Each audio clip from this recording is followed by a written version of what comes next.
Saudara Tim SAR gabungan melanjutkan pencarian korban banjir dan longsor di Kabupaten Pesisir Selatan, Sumatera Barat.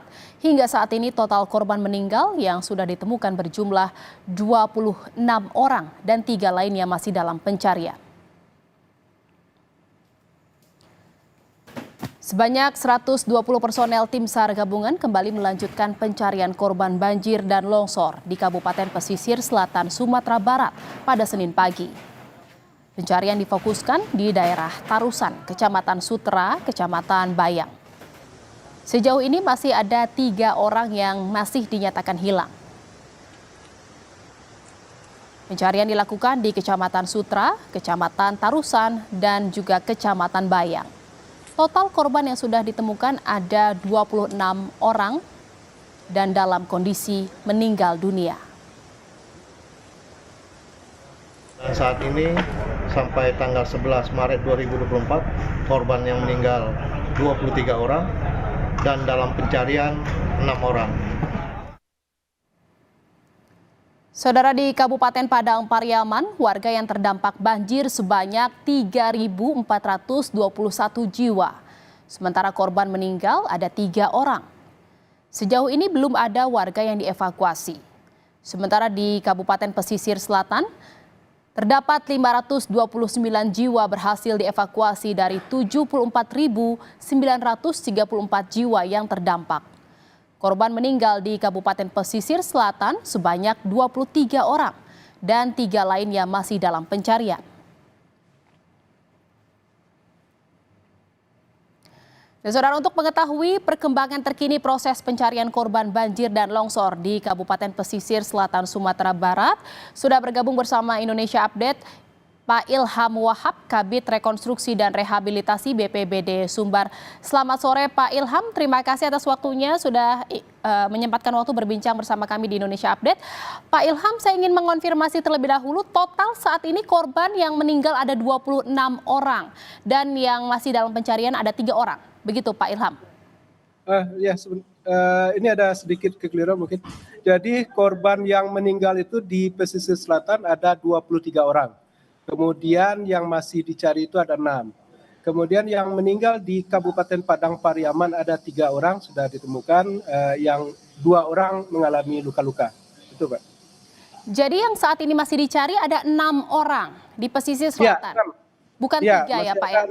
Bukan, masih ada 6 orang lagi. Ini sesuai data yang kami terima sementara ini dari pesisir selatan. Artinya total korban khusus di pesisir selatan ini ada 29 korban? Iya, 29 orang korban. 29 orang hanya di pesisir selatan, kalau misalnya ditambah di Padang Pariaman ini jadinya ada 32 korban, seperti itu? Iya betul. Baik, 6 orang yang masih dicari di pesisir selatan, apakah sejauh ini sudah ada titik atau lokasi yang kira-kira ditemukan ini 6 korbannya lagi yang masih hilang di pesisir selatan, Pak Ilham? Ya, kawan-kawan tim gabungan sudah mulai memfokuskan pencarian di titik-titik yang memang diperkirakan ada korban yang tertimbun longsor. Tapi kalau untuk pasti lokasi, karena kondisi longsor pasti akan berubah-ubah dari titik awal, akan berubah titiknya karena ada dorongan dari material. Jadi tentu luasan pencarian ini makin lama makin dikecilkan agar pencarian lebih efektif lagi. Jadi zona pencarian ini dipersempit seperti itu ya Pak ya? Melibatkan siapa aja dan apa saja kendala dalam pencarian korban? Kalau dalam pencarian tentu Basarnas, TNI Polri, kemudian ada unsur relawan dan SAR lainnya. Ini sudah gabungan. Kemudian kendala memang masalah akses ini sangat terkendala sekali karena akses jalan menuju lokasi titik longsor ini sangat sulit sekali. Kemudian dalam pengerahan alat berat pun tidak bisa maksimal karena memang kondisi wilayahnya yang membuat pengerahan alat berat itu menjadi tidak maksimal. Jadi memang akses menuju lokasi ini yang menyulitkan pencarian para korban gitu ya Pak Ilham. Lalu Pak Ilham, ini dari 6 korban yang masih dinyatakan hilang ini lokasinya di mana saja dan fokus pencariannya di mana saja? Jadi untuk fokus pencarian ada di Tarusan, ada Bayang dan Sutra.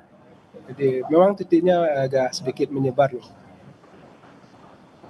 Baik, jadi kalau ini sekarang fokusnya adalah di pesisir selatan ya Pak ya, sedangkan kalau di Kabupaten Padang Pariaman semua korban sudah ditemukan. Untuk Padang Pariaman semua korban sudah ditemukan, kemudian cuma ada 2 desa atau nagari yang masih terisolir dan insya Allah mungkin hari ini sudah bisa dibuka lagi akses. Baik, jadi memang saat ini ada hanya di Kabupaten Padang Pariaman ini hanya 3 korban meninggal ya Pak ya? Iya. Untuk total secara keseluruhan di Sumatera Barat ada 26 korban tewas, 3 di Kabupaten Padang Pariaman, dan 23 Iya, betul. korban tewas di pesisir selatan. Totalnya ada 26, seperti itu ya Pak Ilham? Iya, betul. Baik, untuk mayoritas korban ini ditemukan di mana saja Pak? Kalau di pesisir selatan ini macam-macam, karena sebelumnya ada akses jalan yang runtuh, juga ada beberapa kendaraan yang karena saat berkendara hujan, kemudian jalannya runtuh, kemudian masuk ke sungai. Di daerah Tarusan itu ditemukan ada sekitar 7 korban. Kemudian yang sebelumnya ada yang di 14 rumah yang tertimbun, itu diperkirakan ada 10 korban. Tapi berkembang, kemudian ada beberapa titik lagi yang longsor, juga ditemukan korban-korban yang meninggal ini, Mbak. Ini jika kita lihat memang korbannya cukup banyak gitu ya Pak Ilham. Kira-kira dari pantauan di lapangan sebenarnya apa yang terjadi sehingga banyak korban dalam bencana cuaca ekstrim yang melanda Sumatera Barat kali ini? Iya, kalau kemarin memang curah hujannya sangat ekstrim sekali. Ini memang luar biasa. Dari 19 kabupaten kota di Sumatera Barat, 12 terdampak banjir dan longsor. Kemudian ada banjir bandang juga. Dan juga daerah-daerah yang sebelumnya tidak terendam banjir, sekarang karena luar biasanya curah hujan, sekarang terdampak banjir. Kemudian kita juga di daerah-daerah yang tertimbun ini memang Sumatera Barat daerahnya perbukitan, Mbak, tidak flat. Jadi banyak pemukiman yang berada di dekat-dekat lereng dan di perbukitan. Itu yang membuat jumlah korban dari longsor ini menjadi banyak. Baik, kalau untuk Pak, ini Pak, selain fokus untuk pencarian korban yang 3 ini masih dinyatakan hilang, apalagi yang dilakukan petugas? Kita lihat tadi ada visual memang bencana atau cuaca ekstrim yang terjadi di Sumatera Barat ini kan juga menyebabkan banyak kendaraan yang tertimbun, rumah juga yang rusak. Ini apalagi yang dilakukan selain fokus untuk mencari korban yang hilang? Pertama tentu fokus pada pencarian korban yang hilang. Kemudian kita fokus pada penyelamatan pengungsi, terutama usia lanjut dan anak-anak. Ini perlu dilakukan agar jangan terjadi bencana tambahan setelah banjir bandang. Artinya penanganan pengungsi ini harus menjadi prioritas.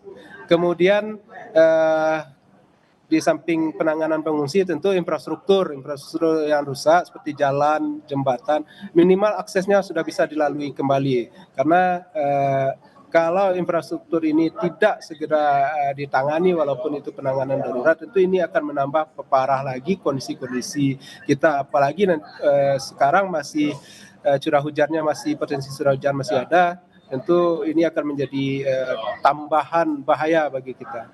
Ya, baik. Terima kasih atas informasi yang disampaikan Pak Ilham Wahab, Kabid Rekonstruksi dan Rehabilitasi BPBD Sumatera Barat. Salam sehat Pak Ilham, terima kasih. Ya.